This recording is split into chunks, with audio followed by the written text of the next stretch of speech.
Indian plate north move कर रही थी, जब गोंडवाना से इंडियन प्लेट टूटी, उसने अपना नॉर्थवर्ड मूवमेंट स्टार्ट किया। एक है काराकोरम, लद्दाख, फिर जस्कर और कैलाश। ये 4 रेंजेस ट्रांस हिमालयन रेंजेस का पार्ट है। So these regions, these floodplains to the south of the Himachals, these are known as duars. Sutlej, Beas, Ravi वगैरह के अलावा जो इंडस सिस्टम की रिवर्स हैं, beyond that there are no presence of permanent rivers. Barail hills ना बस नागा हिल्स और मणिपुर हिल्स को सेपरेट कर रही है, ये ब्रह्मपुत्रा के बेसिन और बराक रिवर के बेसिन को भी सेपरेट करती है ये range. Hello students and welcome to Sathi IAS. I'm Pallavi Saxena, the geography educator at Sathi IAS, and in this series we'll be covering Indian geography. Indian geography को हम इस series में cover करेंगे। Indian geography related मुझे जो student से feedback मिला है उसके हिसाब से बहुत अच्छे वीडियोस अवेलेबल नहीं है इंडियन ज्योग्राफी के, तो यहाँ पे हम उसको कवर करते हैं थोड़ा डिटेल में, ठीक है। इंडियन फिजिकल ज्योग्राफी में सबसे पहले हम पढ़ते हैं इंडिया की physiography. And within Indian physiography, we have 6 major physiographic units of India. ये 6 मेजर इंडिया के फिजियोग्राफिक यूनिट्स क्या हैं? ये हैं फर्स्ट नदर्न और north eastern mountains, second northern plains of India, vast northern plains of India जहाँ पे बहुत सारा एल्यूवियम डिपॉजिट है, जहाँ पे बहुत खेती होती है, ठीक है, और पॉपुलेशन डेंसिटी भी बहुत हाई है। इसके बाद है हमारा थार डेजर्ट। कई थ्योरी ये कहती है कि थार डेजर्ट, इनफैक्ट कई जो जोग्राफर्स हैं वो कहते हैं कि थार डेजर्ट को अलग फिजियोग्राफिक यूनिट नहीं होना चाहिए, वो नदर्न प्लेन्स का ही एक्सटेंशन है। बट इंडिया में मोर एक्सेप्टेड ये है क्योंकि एनसीईआरटी में भी यही दिया है, इग्नू में भी यही दिया है। So in India Thar desert is considered to be a separate physiographic unit. Then the fourth, that is the biggest and the oldest physiographic unit of India, that is the Peninsular Plateau of India. India का peninsular plateau जो सबसे बड़ा, सबसे old physiographic unit है हमारी country का। Then we have the coastal plains of India. Eastern side, western side, दोनों ही जो हमारे कोस्टल लोकेशंस हैं वहां पे इंडिया के कोस्टल प्लेन्स एग्जिस्ट करते हैं। And finally last physiographic unit है इंडिया के islands. So the islands that are located in the Arabian Sea, that is the Lakshadweep Islands, and in the Bay of Bengal, that is the Andaman and Nicobar Islands. So these are the 6 diverse physiographic units of India. ये हैं India के 6 physiographic unit। एक एक करके सबको ही हम cover करेंगे। इस वीडियो में हम फर्स्ट 3 जो physiographic units हैं उनको कवर करने की कोशिश करते हैं, ठीक है। So सबसे पहले है नदर्न और नॉर्थ ईस्टर्न माउंटेन्स। नदर्न और नॉर्थ ईस्टर्न माउंटेन्स कैसे बने हैं? How did they get created? They have been created because of plate tectonics. ये फोल्ड माउंटेन्स हैं जो कन्वर्जेंस की वजह से बने हैं। इंडियन प्लेट नॉर्थ मूव कर रही थी, जब गोंडवाना से इंडियन प्लेट टूटी, उसने अपना नॉर्थवर्ड मूवमेंट स्टार्ट किया। When it was moving towards north, it eventually came in front of the Eurasian plate and started pushing or colliding into the Eurasian plate. Eurasian plate से जब collision हो रहा था Indian plate का, तब fold mountains बनके तैयार हुए, ठीक है। यही fold mountains हैं इंडिया का first physiographic unit, northern and northeastern mountains. Within these northern and northeastern mountains, we have the Trans-Himalayas. We have the Himalayas and the Purvanchal.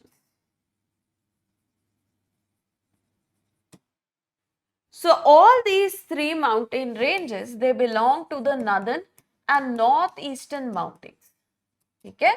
ये तीनों ranges northern north eastern mountains का part है। एक एक करके तीनों को हम कवर करते हैं। सबसे पहले ट्रांस हिमालयाज। ट्रांस हिमालयाज हिमालयाज के नॉर्थ में है। जो हमारे हिमालयाज हैं, यहां से हिमालयाज शुरू होते हैं, ग्रेटर हिमालयाज नंगा पर्वत से,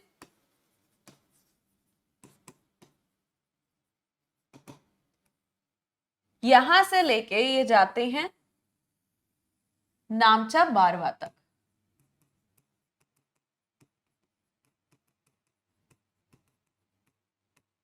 ये है हमारे ग्रेटर हिमालयाज, उस पे अभी हम आएंगे, we'll come to what greater Himalayas are. To the north of this, इसके नॉर्थ में लाई करते हैं हमारे trans Himalayas. Fine. So trans Himalayas अगर हम देखें, इसकी 4 रेंजेस हैं। एक है काराकोरम, लद्दाख, फिर जस्कर और कैलाश। ये 4 रेंजेस ट्रांस हिमालयन रेंजेस का पार्ट है। काराकोरम, लद्दाख, जस्कर एंड कैलाश। ठीक है, ये चारों ट्रांस हिमालयस का पार्ट है। जो काराकोरम रेंज है, यहीं पे सियाचिन ग्लेशियर है। यहां पे इंडिया की जो टॉलेस्ट माउंटेन पीक है K2, जो दुनिया की दूसरी सबसे ऊंची माउंटेन पीक है, वो भी यहीं पे है। ठीक है, so here we have the Siachen glacier, we have the K2 mountain, then उसके बाद आती है हमारी लद्दाख रेंज और फिर जस्कर रेंज। ये तीनों ही रेंजेस जो हमारा लद्दाख यूनियन टेरिटरी है वहां पे है। ठीक है, कश्मीर में कुछ नहीं है, तीनों ही लद्दाख में लाई करती हैं।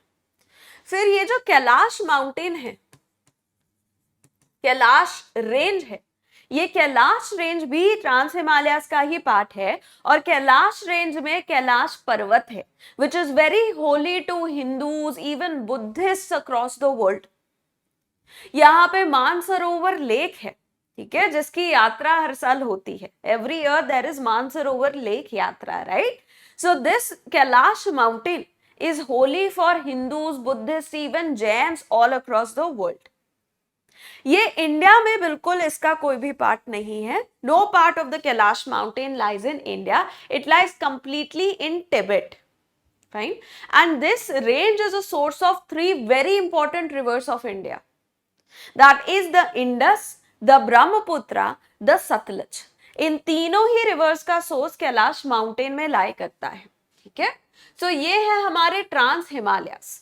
नाउ ट्रांस हिमालयस जो हमारे हिमालयन रेंज है उसके नॉर्थ में है. ठीक है, ग्रेटर हिमालयस के नॉर्थ में है. ना कोई भी माउंटेन रेंज, ये जैसे हमारे ग्रेटर हिमालयस हैं, इसके नॉर्थ में है ट्रांस हिमालयस. और इनकी जो हाइट है, जनरल जो हाइट है, एवरेज हाइट हिमालयस से छोटी है.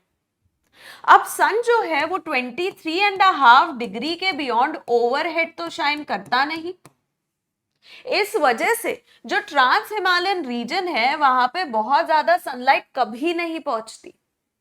Never does much sunlight reach the Trans Himalayas. Why? Because it lies consistently throughout the year in the shadow zone of the Himalayas.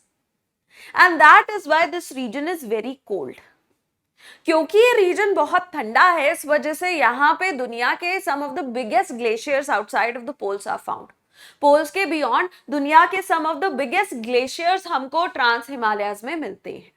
ठीक है, सो ये हो गए हमारे ट्रांस हिमालयाज. उसके बाद हम आते हैं हिमालयाज पे. ना हिमालयाज जो है उसकी 3 मेजर रेंजेस हैं.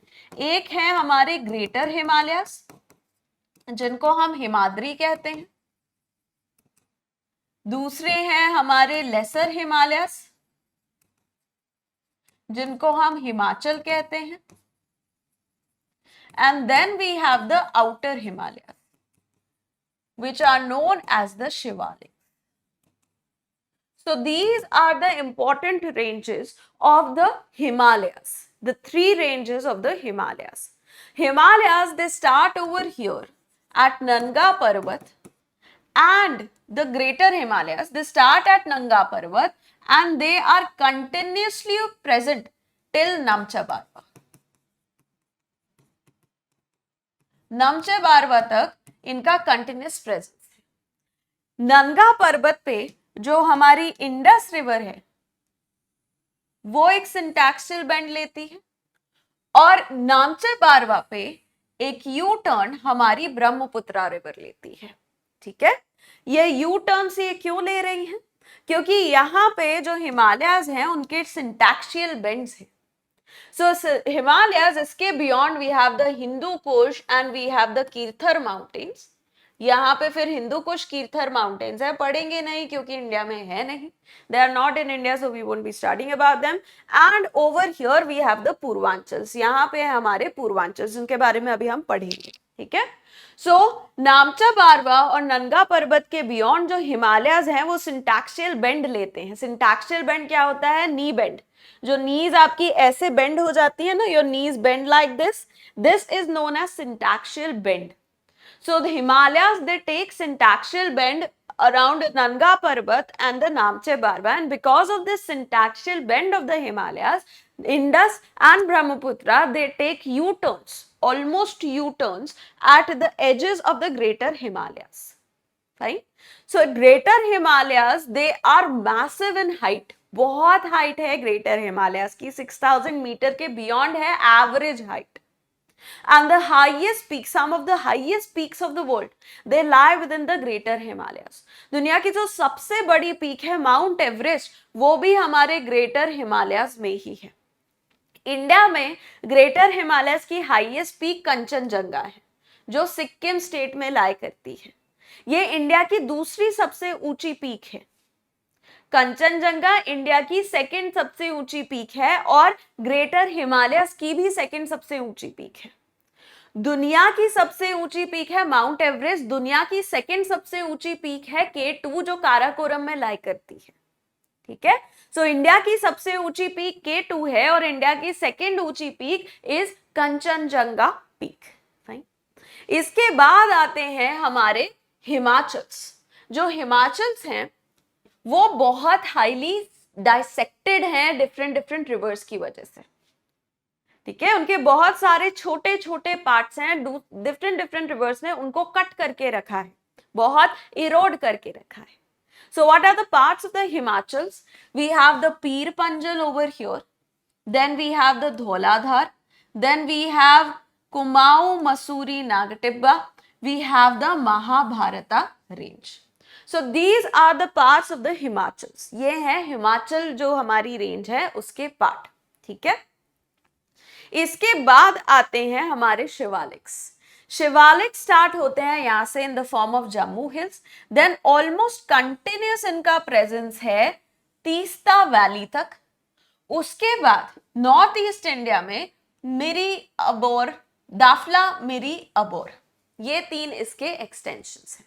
ठीक है. सो अगर हम हिमाचल की बात करें, हिमाचल के एक्सटेंशंस क्या हैं? पीर Panjal, Dhauladhar,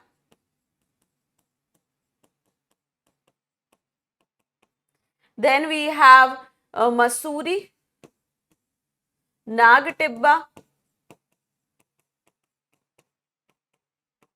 Kumaon and Mahabharata.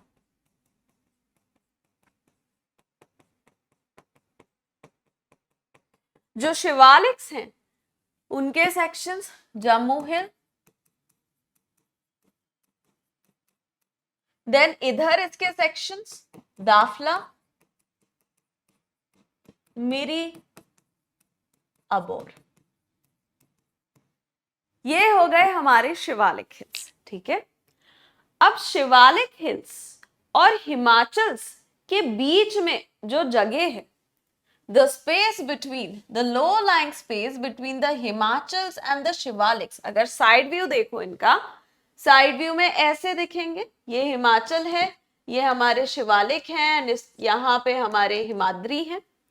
So this valley, these long valleys that exist between the Himachal and the Shivalik, in valleys को हम कहते हैं dunes. और नॉर्थ ईस्ट इंडिया में, eastern India, north eastern India में क्योंकि शिवालिक्स का इतना प्रेजेंस नहीं है, टूटा टूटा प्रेजेंस है, सो कई बार हिमाचल खत्म होते ही प्लेन शुरू हो जा रहे हैं. बाकी इंडिया में शिवालिक्स के फिर साउथ में प्लेन्स हमारे शुरू हो रहे हैं. But over here the Shivaliks they are not present. That's why the plains, the northern plains, they start just to the south of the Himachals. So these regions, these flood plains to the south of the Himachals, these are known as duars. ये जो flood plains हैं हिमाचल्स के south में, इनको हम कहते हैं duars. ठीक है. So शिवालिक्स का थोड़ा इंडिया में भी ऐसे प्रेजेंस है यहाँ पे. ठीक है, there is a presence of Shivaliks in India as well like this. So this is Duns and Duars. Then एक और टर्म है जो आपको आना चाहिए, दो और टर्म्स हैं इनफैक्ट, एक है चोस और दूसरा है बुग्याल्स. चोस क्या है? जो हमारा वेस्टर्न इंडिया है, यहाँ पे बहुत ज्यादा बारिश नहीं होती, इस वजह से ये रीजन सेमी एरिड एरिया है. यहाँ पे परमानेंट रिवर्स बस जो इंडस की रिवर्स है ना, उसके अलावा और कोई परमानेंट रिवर्स नहीं है. सतलज, ब्यास, रवि वगैरह के अलावा जो इंडस सिस्टम की रिवर्स है, beyond that there are is no presence of permanent rivers. But during the rainy season, when there is some amount of rainfall over here, certain seasonal rivers get created in this region. In seasonal rivers को जो rainy season के दौरान इस इलाके में बनके तैयार होती हैं, उनको हम कहते हैं चोस. So seasonal rivers created to the south of the Shivaliks in the semi-arid northwestern parts of India are known as chos. ठीक है, वो सीजनल स्ट्रीम्स जो शिवालिक के साउथ में north western part of India में बनके तैयार होती हैं रेनी सीजन में, उनको हम कहते हैं चोस. अब बुग्याल्स क्या है?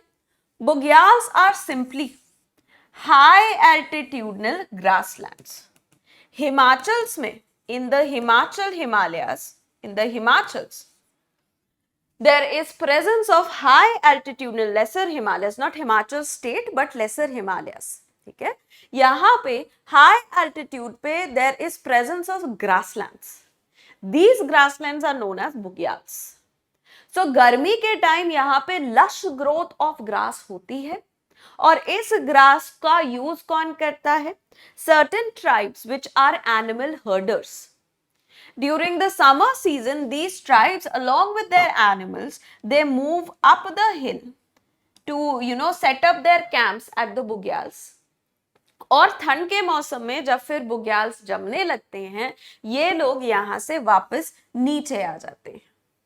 सो ये जो मूवमेंट है, ऊपर नीचे का मूवमेंट है इन ट्राइब्स का, उस मूवमेंट को हम कहते हैं transhumance.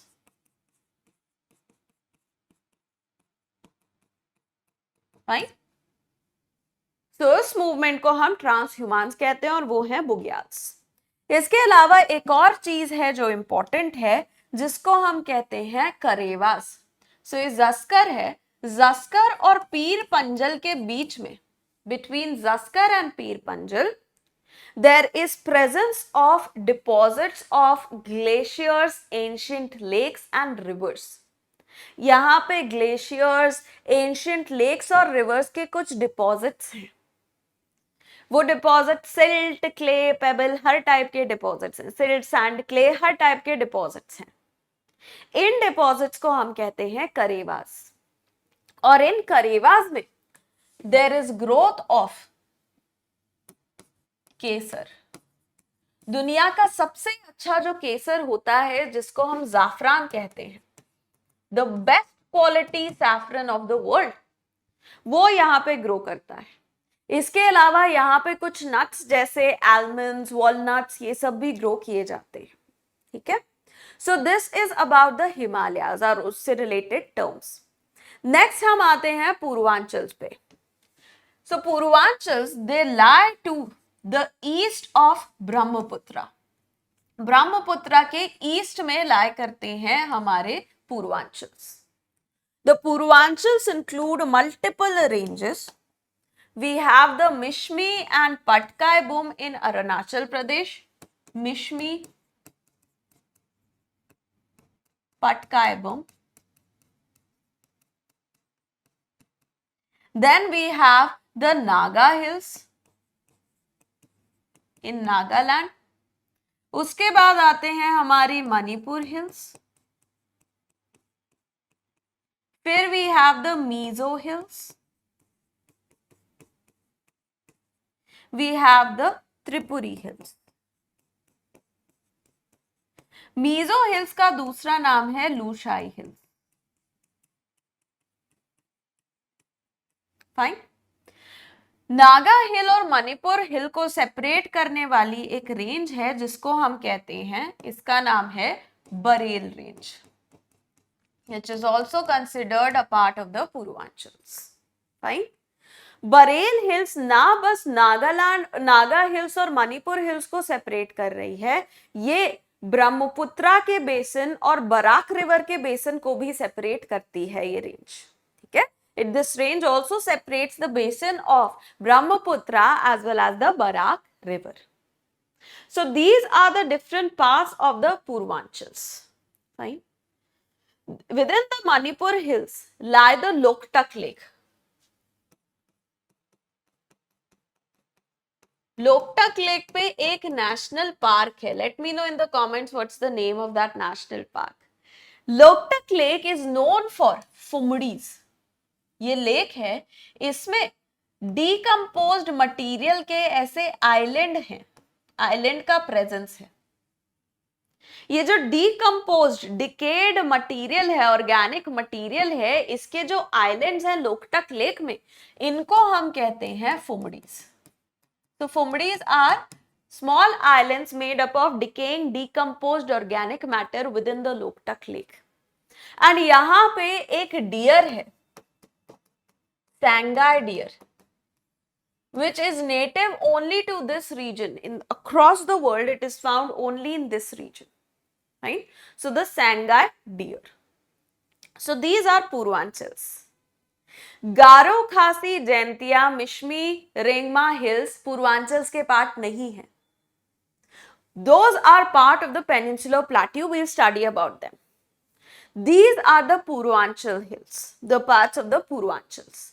Purvanchals, they are concave towards, concave towards India. They are concave towards India and convex towards Myanmar. And they make up the natural border between India and Myanmar as well. Fine.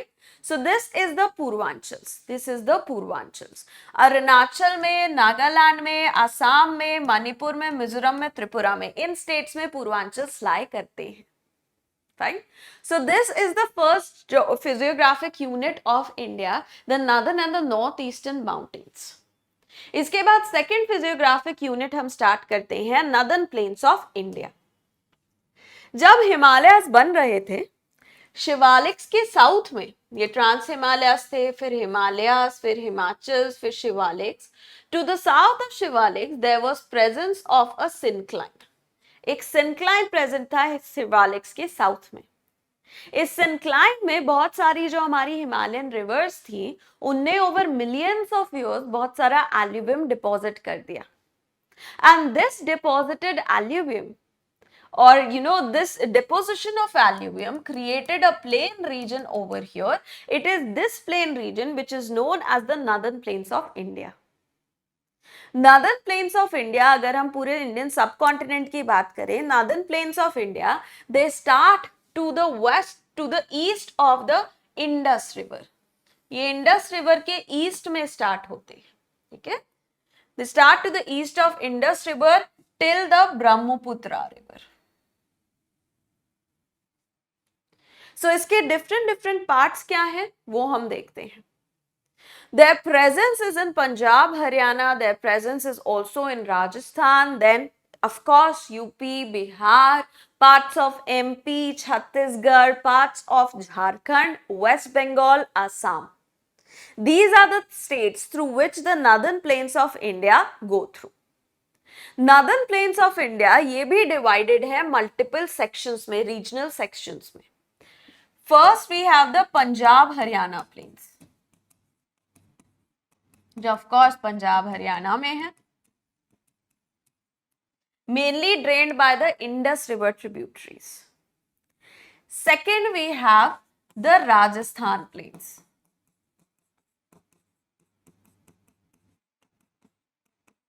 Very arid, बहुत ज्यादा arid है. ठीक है. Ancient Saraswati river जो थी वो यहीं से फ्लो करती थी. Third we have the Gangetic planes.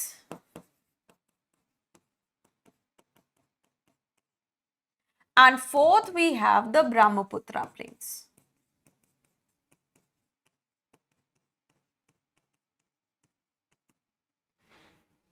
So to the south of Shivaliks start the northern plains of India. we have the Punjab Haryana plains, which if India was not divided would have started from the west, from the east of Indus river and gone up to the Yamuna river. So यहां से Ganga river start होती है और इधर है Yamuna river. सो इधर से लेके यमुना रिवर तक हमारे पंजाब हरियाणा प्लेन्स होते, बट क्योंकि इंडिया का डिवीजन हुआ है, that's why from here, from India Pakistan border till the Yamuna river we have the Punjab Haryana plains. Right, Punjab Haryana plains में ही जो चोज हैं, चोज याद करो, अभी हमने बात की, चोज यहीं पे लाई करते हैं. Then we have the Rajasthan plains. Rajasthan plains are divided into two parts by the Aravalli range. जो अरावली रेंज है वो राजस्थान को ईस्टर्न और वेस्टर्न पार्ट में डिवाइड कर देते हैं. सो राजस्थान प्लेन्स जो हैं बहुत छोटे से हैं and it is these Rajasthan plains that eventually extend to create the Thar desert. यही राजस्थान प्लेन एक्सटेंड होके थार डेजर्ट बनाते हैं. Then after this we have the Gangetic plains. Now जो Gangetic plains हैं उसके multiple sections हैं. Western यूपी वाला जो पार्ट है Gangetic plains का, उसको हम कहते हैं रोहिलखंड प्लेन. ईस्टर्न यूपी वाला जो सेक्शन है that is known as the Awadh plain. Then the Bihar, in the Bihar state, to the north of Ganga, the part to the north of Ganga is known as the Mithila plains. The part to the south of Ganga is known as Magadha plains. And then in West Bengal, these are simply known as the Bengal plains. Now West Bengal में Ganga river बहुत कम duration के लिए flow करती है, but Ganga की एक distributary Hooghly river काफी flow करती है. ठीक है, सो हुगली रिवर गंगा की ही एक डिस्ट्रीब्यूटरी है. Right, so this is you know the sections of the Gangetic planes. Of all the plains of northern plains of India, the Gangetic plains are the most massive, the biggest. Then we have the Brahmaputra plains which lie here mainly in the state of Assam. So they are found along the Brahmaputra river, highly prone to flooding. Highly prone to flooding. Even you know the Gangetic plains and the Brahmaputra plains both are highly prone to flooding. हर साल monsoon में कहीं ना कहीं असम में flooding होती है, Gangetic plains में भी, स्पेशली जो लोअर गैंजेटिक प्लेन्स है वहां पे भी फ्लडिंग होती है. ठीक है, सो ये है northern plains of India. These are the northern plains of India. Fine, so इनके चार सेक्शंस हैं, Punjab Haryana, Rajasthan, Gangetic and the Brahmaputra plains. इसके बाद आता है इस वीडियो का जो लास्ट पार्ट है, फिजियोग्राफिक यूनिट है. बाकी फिजियोग्राफिक यूनिट्स के लिए नेक्स्ट वीडियो अभी आएगा. सो ये है हमारा Thar desert, the great Indian desert. ठीक है, थार डेजर्ट इंडिया और पाकिस्तान दोनों में ही आता है. 85% इसका इंडिया में लाई करता है एंड बस 15% पाकिस्तान में लाई करता है. एक नेचुरल बॉर्डर बनाता है थार डेजर्ट इंडिया और पाकिस्तान के बीच में. ये थार डेजर्ट जो है वो क्रिएट क्यों हुआ है?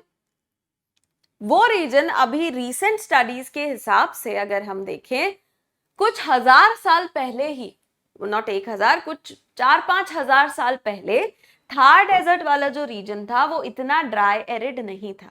फिर क्लाइमेट चेंज की वजह से वहां पे बारिश बहुत कम हो गई एंड इस वजह से वहां पे एक डेजर्ट बनके तैयार हो गया. वहां बारिश कम है, इस वजह से वहां पे डेजर्ट है. डेजर्ट हमेशा अपनी एरिडिटी से डिफाइन किया जाता है. वहां बारिश कम है, ऑल्सो वो अरावली के रेन शैडो एरिया में लाई करता है. The Thar Desert of India, it is mainly concentrated in the state of Rajasthan, but it has minor extensions in the states of Punjab, Haryana and Gujarat. तो यहाँ पे थार डेजर्ट के minor extensions हैं, but mainly ये लाई करता है in the state of Rajasthan. बहुत smoothly जो राजस्थान प्लेन्स हैं वो कन्वर्ट हो जाते हैं थार डेजर्ट में, ठीक है। इस वजह से कई जोग्राफर्स कहते हैं कि थार डेजर्ट को प्लेन्स में ही कंसिडर करो, बट क्योंकि वहां फ्लड प्लेन्स नहीं है, रिवर नहीं है, इस वजह से उसको हम प्लेन्स में कंसिडर ना करके एक सेपरेट डेजर्ट की तरह कंसिडर करते हैं। थार डेजर्ट में बहुत सारी सेलाइन लेक्स हैं, सांबर लेक वगैरह जैसे है। सो बहुत सारी सलाइन लेक्स यहाँ पे लाई करती हैं, सीजनल रेनफॉल होती है, इसकी वजह से कुछ डिप्रेशंस हैं, वहां पे पानी भर जाता है, इवेपोरेशन से eventually this water gets removed and the salinity of the lake it keeps on increasing. These saline lakes are used for production of salt. Okay? So यहाँ पे salt production और यहाँ पे जिप्सम और लाइमस्टोन भी बहुत है, तो limestone and gypsum production are main economic activities Thar desert में, क्योंकि देखो खेती तो हो नहीं सकती। सो ये सारी चीजें प्रोडक्शन करके वहां के लोग अपना लाइवलीहुड फुलफिल करते हैं, ठीक। So this is about Thar desert. यहां से एक रिवर भी गुजरती है, एक बहुत इंपॉर्टेंट इनलैंड ड्रेनेज की रिवर है Luni river. Lun means salt, ठीक है। सो इसे सॉल्ट रिवर भी कहा जाता है।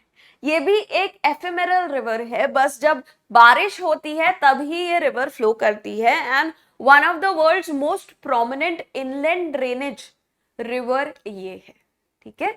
सो ये यहाँ पे खत्म होते हैं हमारे 3 important physiographic units of India, the northern and north eastern mountains, the northern plains of India and the Indian desert. Stay tuned for the next video, जहाँ पे बाकी 3 जो हमारे फिजियोग्राफिक यूनिट्स हैं, I will be covering them. So thank you so much, bye bye and take care.